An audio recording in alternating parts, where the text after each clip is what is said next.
Sebelum kita lanjutkan diskusi, kita akan lihat bagaimana sebenarnya respons masyarakat terhadap perang antara Amerika Serikat bersama sekutunya Israel melawan Iran. Apa yang sebenarnya paling dikhawatirkan warga di Indonesia? Kita akan simak terlebih dahulu. Responnya cukup khawatir karena itu bisa berdampak sama kehidupan kita semua juga. Dampak yang paling dikhawatirkan adalah meningkatnya harga minyak sih, karena harga minyak itu kan bahan baku utama buat transportasi kita semua kan. Jadi meningkatnya harga minyak berarti meningkatnya biaya hidup kita. Dampak yang paling dikhawatirkan yang kita tahu adalah ekonomi global ya Mbak ya. Ekonomi global itu nomor satu. Karena dampak dari peperangan ini itu nggak cuman pastinya warga sipil nomor satu. Yang kedua adalah ekonomi itu sendiri. Jadi saling menyerang dan saling menjatuhkan ekonomi untuk negara-negara lain juga. Sangat merugikan lah. Ya sebaiknya cepat berhenti, semuanya kembali normal. Ya dunia balik aja kayak biasanya, semua harganya biasa aja. Ya sewajarnya masyarakat takut semua kebutuhan naik, apalagi sekarang kan serba mahal ya. Kalau ada perang pasti semuanya ntar tambah mahal ya, kita antisipasi aja biar nggak terjadi. Saya kembali lanjutkan diskusi saya dengan Prof. Hikmah. Prof. Hikmah, kita yang di Indonesia yang secara jarak sebenarnya cukup jauh dengan perang antara Amerika Serikat, Israel dan juga Iran saja sebegitu khawatirnya. Bagaimana dengan mungkin mereka yang terdampak di wilayah kawasan, kemudian Amerika Serikat begitu ya. Tentu kan kekhawatiran ini ada sehingga memang tekanan politik masyarakat di Amerika Serikat tentunya kepada Trump ini cukup besar. Apakah menurut Anda sebenarnya sejauh ini Presiden Trump salah langkah? Kalau banyak yang saya dengar di Amerika, politisi maupun warganya itu menganggap bahwa Trump salah langkah. Karena pertanyaannya apa kepentingan Amerika Serikat di Iran? Ya, jangan-jangan ini bukan America first, tapi Israel first. Karena dorongan dari pihak Israel. Karena bagi Amerika Serikat sebenarnya nggak penting juga gitu ya. Iran harus diganti rezimnya. Bahwa Iran itu memang bengis katakanlah dicitrakan seperti itu terhadap rakyatnya. Karena bagi Amerika itu pun harusnya dunia yang mengutuk itu. Tapi nggak Amerika sendiri. Sekarang kenapa kemudian Amerika mau masuk sendirian? Nah jadi ada pertanyaan-pertanyaan seperti itu tapi memang kalau kita lihat komposisi di Kongres itu masih banyak Partai Republik.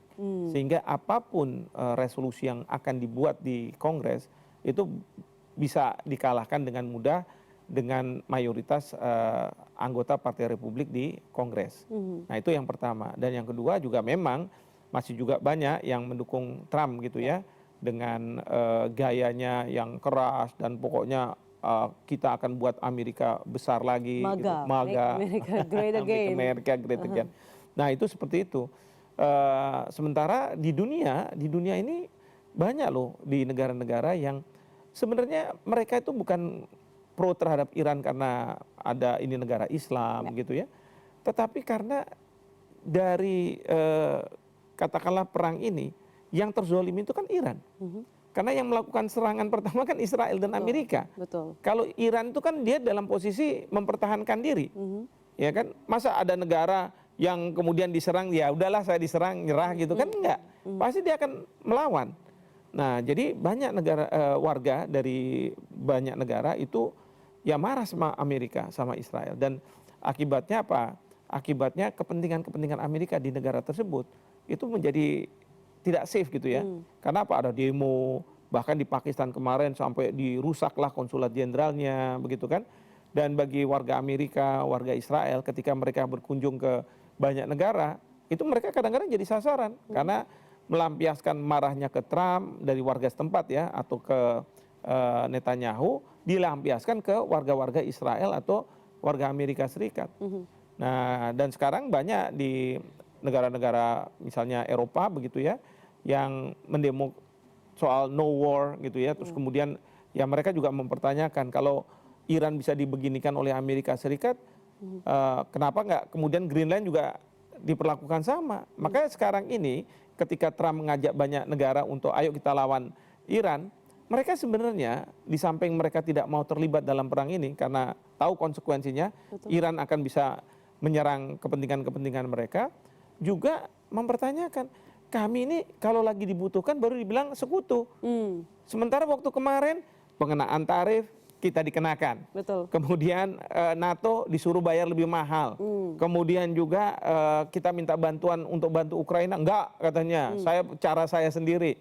Bahkan Greenland itu mau diinvasi juga sama Trump.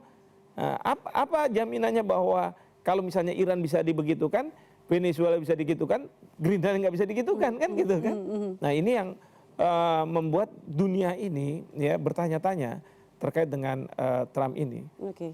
Seperti itu. Yang menarik sebenarnya yang saya ambil Prof ini adalah sebenarnya bagaimana sebenarnya harusnya respon dunia ini menanggapi serangan Amerika Serikat Israel ke Iran. Ya.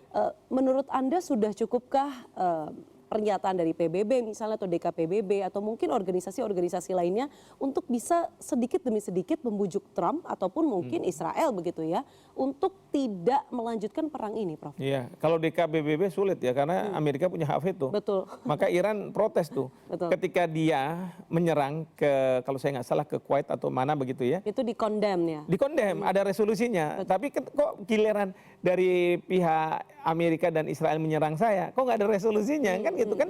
Jadi kelihatan nih double standardnya tuh kelihatan sekali. Dan itu ujung-ujungnya karena Amerika punya hak veto, jadi dia bisa melakukan itu. Nah, tapi kalau misalnya bagaimana peran dari PBB ya dalam situasi kayak begini tidak banyak lah yang bisa dilakukan oleh PBB gitu ya.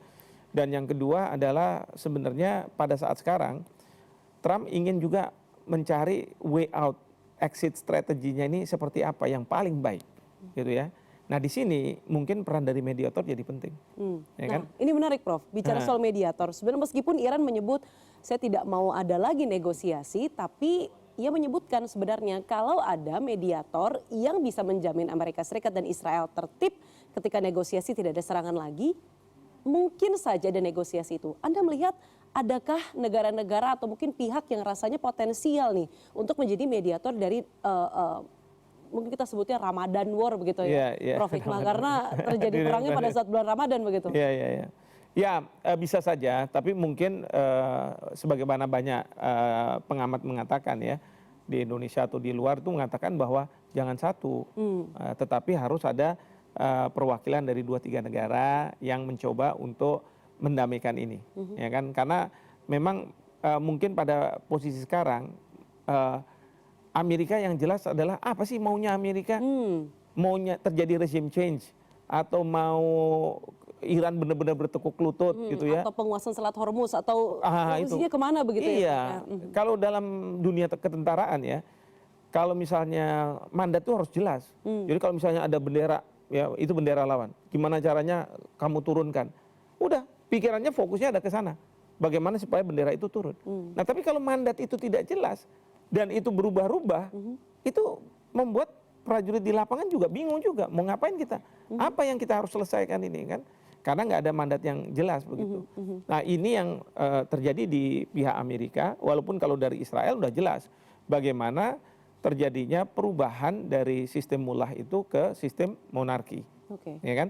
Meskipun Amerika bilang, kemarin Trump udah bilang, nggak beda keinginannya Israel dengan keinginan Amerika Serikat. Cuman apa Amerika Serikat dia nggak bisa mendefinisikan. Nah kalau sementara kalau Iran ya lebih mudah karena dia yang diserang, pokoknya yang penting saya terus bisa bertahan. Apapun serangan, ya saya akan layani, saya akan lawan itu kan. Dan dari Iran kan nggak mungkin juga berharap bahwa terjadi pergantian pemimpin di Amerika Serikat. Bahkan kalau di Israel, walaupun sekarang ada klaim bahwa jangan-jangan dari pihak Israel, ya Netanyahu itu sudah terluka atau apalah karena kemarin ada AI dan lain sebagainya kan cerita-cerita itu. Nah jadi kalau dari sisi Iran adalah yang penting saya masih tegak sebagai sebuah negara dan pemerintahan masih tegak, ya kan? Itu yang dipentingkan. Maka kalau misalnya ada mediator itu yang harus bisa melihat kira-kira solusi yang terbaik apa yang harus ditawarkan kepada negara-negara ini. Dan kalau misalnya Bapak Presiden misalnya mengatakan bahwa saya siap nih jadi mediator, tapi menurut saya jangan sendirian juga, karena Bapak Presiden nggak mungkin dong ketemu sama Netanyahu. Beda posisinya ketika Amerika Serikat bernegosiasi kemudian dengan Iran kemudian ditengahi oleh Oman begitu pada saat itu, begitu ya, Pak. Kondisinya berbeda. Begitu. Betul. Satu itu, yang kedua juga ya memang Bapak Presiden kalau ketemu sama Trump takutnya Trump malah mendikte. Pokoknya termsnya kayak begini, kamu bicara sama Iran. Wah juga nggak benar juga kalau kayak begitu kan. Iran pasti nggak mau terima. Ya kan harusnya solusi itu harus dari pihak mediator menyampaikan kira-kira seperti ini mau nggak. Ya, sehingga terjadi itu yang namanya gencatan senjata. Mungkin kita buat aja dulu 1 bulan 2 bulan dilakukan gencatan senjata. Nanti kalau sudah kondusif baru permainannya seperti apa, kan gitu. Tapi kan sekarang kita udah tahu Iran tuh demand-nya paling nggak kalau yang saya lihat ya itu ada 3.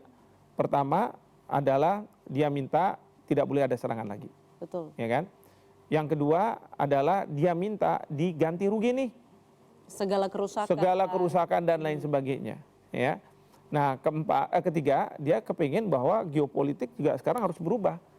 Makanya dia minta supaya negara-negara Teluk itu tidak lagi memfasilitasi pangkalan militer Amerika Serikat di sana. Karena disitulah, dari situlah kemudian gemburan-gemburan ke Iran itu dilakukan.